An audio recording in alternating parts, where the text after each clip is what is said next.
प्रेम पत्र राधा स्वामी भाग चौथा प्रकार 8वां। संतों के दया पात्र जीव और जीवों के माफिक ब्रह्म और माया के देश में पैदा होकर परवरिश पाते हैं, और जब संत प्रकट होते हैं तब मौज से उन जीवों को अपने सन्मुख खींचकर वचन सुनाते और निज घर का भेद और रास्ता और चलने की जुगत समझाकर और मुनासिब करनी कराकर उनको निज धाम में पहुंचाते हैं। जो जीव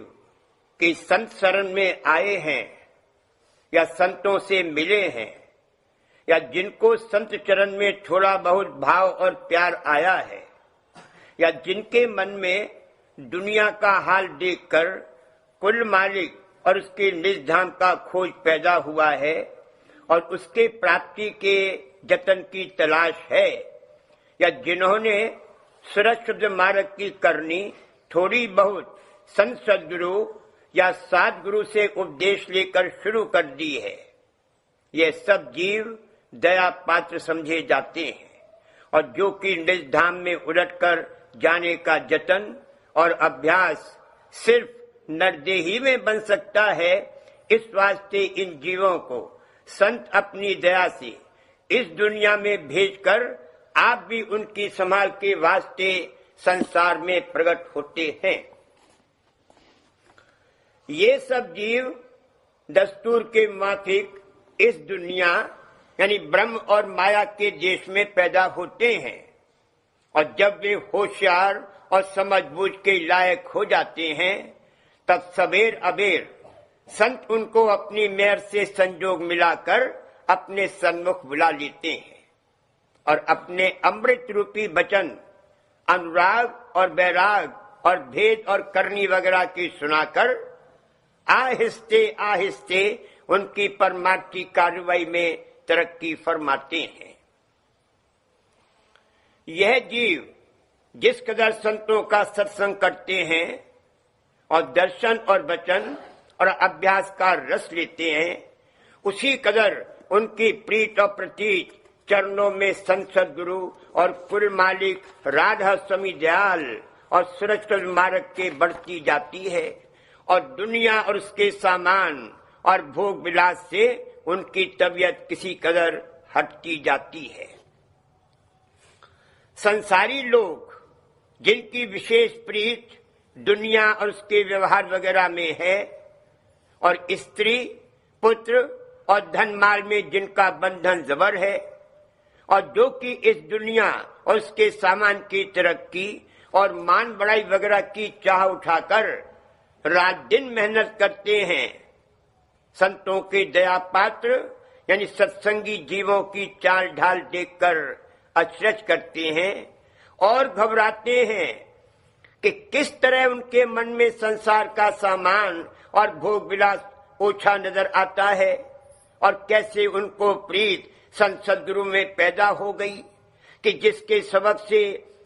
वे बेहिसाब उनके सत्संग के और दूसरी सोहबत पसंद नहीं करते,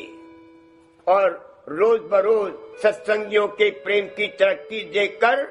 खौफ खाते हैं कि कहीं वे घर बार छोड़कर दुनिया से अलहदा न हो जावे।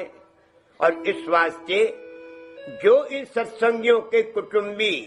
या रिश्तेदार या बिरादरी या दोस्त आशना है, वे सब मिलकर वास्ते हटाने उनके संतों के सत्संग से अपनी ताकत के माफिक कोशिश करते हैं और उनको धमकाकर और तरह तरह के डर दिखाकर सत्संग से हटाना चाहते हैं। और जब संसारी लोग देखते हैं कि उनकी धमकी और डर दिखाने से सत्संगी ने अपनी परमार्थी कार्रवाई नहीं छोड़ी, तब वे अपनी ओछी और मलिन समझ के माफिक तरह तरह की झूठी सच्ची बातें बनाकर संत सद्गुरु और उनके प्रेमी जन और सत्संग की बुराई भलाई यानी निंदा स्तुति करते हैं, जिससे उनका रिश्तेदार या कुटुंबी या बिरादरी वाला अपनी बदनामी का खौफ करके सत्संग से बैठ रहे और अपना अभ्यास छोड़ दे। लेकिन जो कि संतों के दया पात्र जीवों पर खास दया उनकी और कुल मालिक राधा स्वामी दयाल की है, इस सबब से संसारी जीवों की निंदा, स्तुति और धमकी सड़की को मूर्खता और नादानी का कार्य समझकर सत्संगी जीव, जिनकी आंख दिन दिन खुलती जाती है, कुछ भी ख्याल में नहीं लाते, बल्कि कोशिश करते हैं कि ये नादान संसारी जीव भी परमार्थी कदर जाने और कुल मालिक राधा स्वामी दयाल की गतमत की थोड़ी बहुत परख करें और निंदा के पाप से बचकर और सत्संग में शामिल होकर अपनी जिंदगी को सफल करें। जो कोई इन संसारी जीवों में से थोड़ा बहुत खौफ, मौत और 84 और नरकों के दुखों का लाता है, वो सत्संगियों के वचन सुनकर उनका थोड़ा बहुत सत्संग करने को तैयार हो जाता है और बाकी के जीव अपनी कार्रवाई को वास्ते हटाने सत्संगी जीव के परमार्थ और सत्संग से निष्फल देखकर क्रोध करते हैं और संत सद्गुरु और उनके सत्संग से बेवास्ते विरोध और दुश्मनी करने लगते हैं।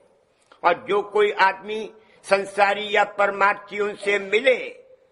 तो उनसे सख्त निंदा के वचन और झूठी बातें बनाकर कहते हैं कि जिससे उनका मन परमार्थ से बिल्कुल फिर जावे और संत सद्गुरु और उनके प्रेमियों की चाल ढाल से नफरत करने लगे। हरचंद ये निंदक अपनी मूर्खता से सत्संग से अपने मन में विरोध बढ़ाते हैं और नए और कच्चे जीवों का आकाश कर देते हैं और तरह तरह की उपाधि सत्संग में खलल डालने की नजर से उठाते रहते हैं। पर जो जीव की मेहरी हैं, उनका जरा भी नुकसान नहीं कर सकते, क्योंकि संत सद्गुरु और राधा स्वामी दयाल की दया उनको भूल और भरम और धोखे की जगह से बराबर बचाती रहती है और यह लोग उन सच्चे परमार्थी जीवों का जरा भी नुकसान नहीं कर सकते, बल्कि निंदा और विरोध करने से अपने सिर पर पाप चढ़ाते हैं। सिवाय संसारी और मूर्ख जीवों और निंदकों के मन और माया और काल भी तरह तरह के विघ्न परमार्थी जीवों के भक्ति और अभ्यास की कार्रवाई में डालते हैं। अनेक तरह के भ्रम और संशय निष्फल संत सद्गुरु और उनके सत्संग और श्रेष्ठ मार्ग के पैदा करके सत्संगियों के चित्त में उद्वेग और नाकिस ख्याल वक्त वक्त पर पैदा करते रहते हैं। पर राधा स्वामी दयाल और सद्गुरु की दया हर वक्त सच्चे परमार्थी जीवों के मन और बुद्धि और चित्त वगैरह की संभाल रखती है कि जिससे वो कतई भरमने न पावे, बल्कि जिस कदर निंदा वगैरह सुनकर अपने मत को गौर से विचारें, उसी कदर ज्यादा रोशनी उनके हृदय में पैदा होती है और चरणों में प्रीत और प्रतीत बढ़ती है और ज्यादा उमंग के साथ भक्ति और श्रेष्ठ शब्द अभ्यास की कार्रवाई करते हैं। इन विघ्नों के वाक़े होने से सत्संगी जीवों को ज्यादा समझ, बारीकी और बढ़ाई राधा स्वामी मत की आती है और राधा स्वामी दयाल और संत सद्गुरु की दया और मेहर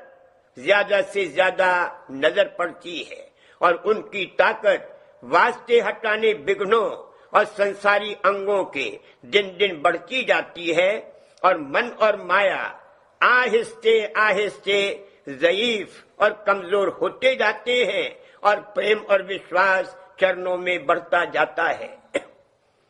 ऐसे फायदे हासिल होते हुए देखकर प्रेमी सत्संगी निंदकों की निंदा और मन माया के विघ्नों को मेहर और दया का औजार वास्ते अपनी तरक्की के समझकर उनसे जरा भी नहीं डरते। बल्कि अपनी परमार्थी कार्रवाई के अंजाम देने में ज्यादा शौक के साथ मशगूल होते हैं। यानी दिन दिन अपनी भक्ति और अभ्यास को बढ़ाते जाते हैं और राधा स्वामी जाल के चरणों की शरण दृढ़ता के साथ मजबूत करते जाते हैं और हर जगह और हर वक्त दया और सहायता अपने अंग संग देखकर मगन होते हैं और निश्चिंत रहते हैं। जिस कदर जीव संतों के दया पात्र हैं, वो चाहे जहां नजदीक या दूर देश में पैदा होवे, लेकिन उनका किसी तरह संजोग उनके चरणों में हाजिर होने का लग जाता है और सब संत सदगुरु से मिलकर और उनका सत्संग कर कर अपना परमार्थी भाग बढ़ाते हैं। और फिर जहां और जिस कौम और कबीले में